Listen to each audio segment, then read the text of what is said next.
윤석열 전 대통령 부부의 공천 개입 의혹을 수사 중인 서울중앙지검이 김건희 여사에게 피의자 신분으로 소환을 통보했습니다. 검찰은 공천 개입 의혹은 윤 전 대통령 부부가 2022년 지방선거와 국회의원 재보궐선거, 작년 국회의원 선거 등에서 공천에 개입했다고 보고 있는데요.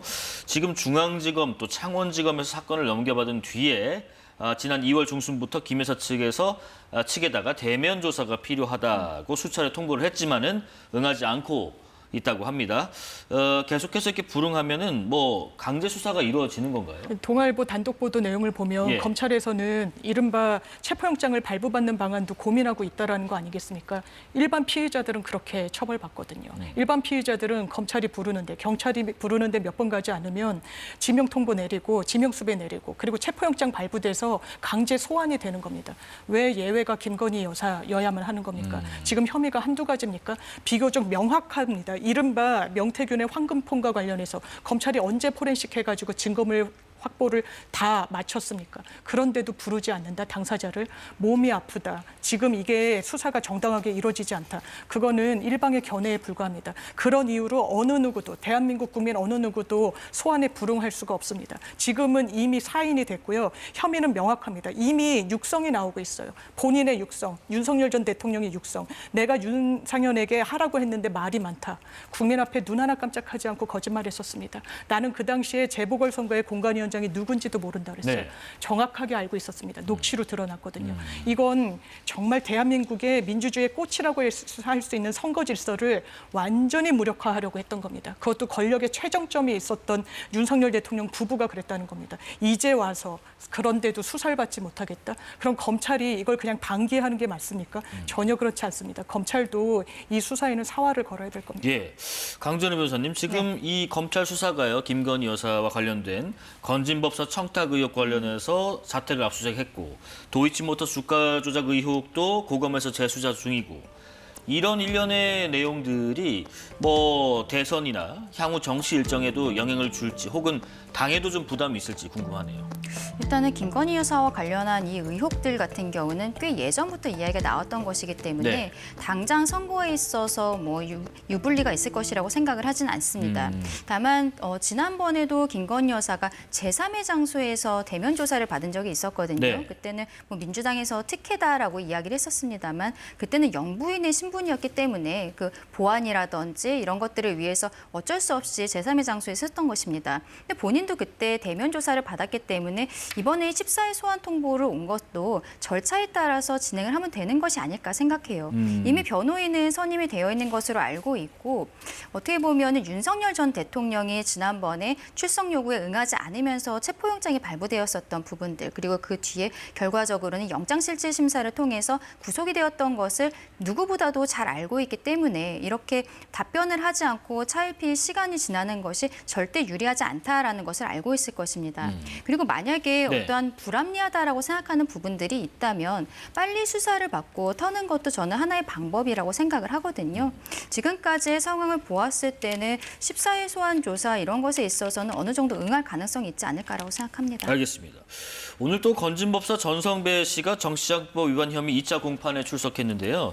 검찰은 이 밖에도 전 씨가 통일교 2인자연 윤모 씨로부터 받은 수천만 원 상당의 다이아몬드 목걸이와 명품백 등을 김 여사에게 전달했는지 등도 조사하고 있습니다. 앞으로 이 부분도 수사의 가속도가 붙을지요? 그럴 수밖에 없을 겁니다. 왜냐하면 이른바 법사폰이라는 게 또 등장을 해요. 법사폰, 포렌식을 해봤더니 이른바 건진법사라는 사람이 통일교의 2인자랑 주고받은 내역이 나왔습니다. 김건희 여사에게 전달드리게 이 목걸이를 선물하겠다라는 겁니다. 왜냐하면 나토 순방 때 6천만 원짜리 목걸이를 걸었는데 재산신고 내역에서 누락돼 있었거든요. 그러니까 지인에게 빌려서 했다라고 합니다. 그러니까 통일교 2인자가 그럼 앞으로는 빌리지 마시고 저희가 선물하겠습니다. 그게 전달됐는지 안 됐는지 검찰이 지금 추적하고 있는 겁니다. 이 목걸이가 6천만 원대고 지금은 시세로 8천만 원이라고 하더라고요. 아주 고급 브랜드라고 합니다. 하이엔드. 이 부분과 관련해서 김건희 여사가 정확하게 설명해야 될 겁니다. 왜냐하면 그 당시에 통일교의 현안이 캄보디아에서 사업을 확장하는 거였습니다. 그러면서 본인들이 직접 총리를 막 만나기도 하고 했지만 제대로 진행되지가 않았었어요. 그리고 그 즈음에 실제로 ODA 예산이 굉장히 증폭돼가지고 책정이 되기도 했었습니다. 이 부분에 대해서 김건희 여사가 육성으로 어떤 특혜 없이 정확하게 수사 받아야 될 겁니다. 거기에 대해서 증거물 지금 압수수색을 했지만 은닉인지 아니면 그 전달이 정확하게 되지 않았는지 검찰은 확보하지 않은 것으로 알려지고 있습니다. 이제 본인의 진술로서 확인해야 되는 시점이 왔다고 생각합니다. 자, 김건희 여사 외에 다른 배우자 이야기도 해보겠습니다. 민주당 이재명 후보의 배우자 김혜경 씨의 항소심 선고가 오늘 내려졌습니다. 항소심에서도 동일하게 벌금 150만 원이 선고됐는데, 그러니까 김혜경 씨가 2021년 8월에 대선 경선을 앞두고 민주당의 전현직 의원 배우자 등 6명과 모임을 하면서 10만 4천 원 상당의 식사를 제공한 혐의로 기소됐고 1심에서 벌금 150만 원, 항소심에서도 150만 원입니다. 이거 영향이 미치는 부분이 있나요?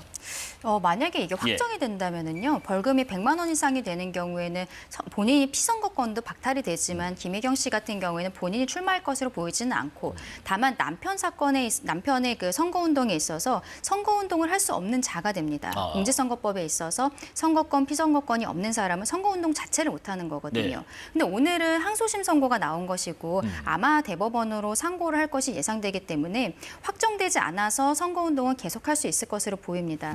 그러니까 결국에는 남편 이재명 대표와 똑같은 상황인 것이죠. 이재명 대표도 대법원에서 파기환송 결정이 나왔습니다만 고등법원과 재상고, 대법원이 아직 남아있는 상황이기 때문에 이게 유죄가 어느 정도 보이는 상황에도 불구하고 계속적으로 후보로서 유세를 다니고 있는 거잖아요. 지금 배우자도 똑같은 상황이다라고 말씀드립니다. 네, 그 전현희 최고위원이 그런 이야기도 했습니다. 그 김혜경 씨 선거법 사건도 대선 이후로 미루는 게 맞다. 네. 왜 그런가요? 이게 아마 요청을 드린 것 같습니다. 예. 배우자라고 하더라도 말씀 주신 것처럼 이 선거 운동하고 지원하는 기회도 상당히 제약이 될 수밖에 없어요. 100만 원 이상형을 받으면. 그래서 이게 선거 운동의 기회가 균등하게 부여돼야 된다라는 헌법상 그 116조의 조항이 있다 보니까 그 연장선상에서 재판부에 사실 청을 한 부분인데 재판부가 소송 지휘권에 하에서 그럴 필요는 없다. 선고는 그냥 일정대로 하겠다는 의지를 보인 것으로 보이고요. 다만 이게 확정이 된 게 아니라 항소심에 이제 판단이 나온 부분이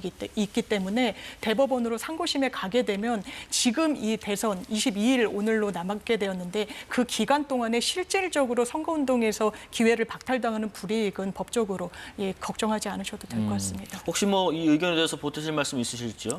그러니까 지금 이재명 대표 내외가 공직선거법 사건에 있어서 이렇게 함께 피고인의 신분으로 있는 상황인데 여기에 대해서 국민들께 죄송하다는 말씀을 드려야 되는 것이 아닌가 생각해요. 우리가 이 방송 처음에 시작할 때 이재명 대표가 오늘 광화문에서 출정식을 하면서 네. 기득권에 대한 문제 제기를 하고 있었는데 지금까지 민주당과 이재명 대표가 보여왔던 것이 바로 그 기득권의 전형적인 모습이었다. 그렇게 다시 한번 말씀드리고 싶습니다.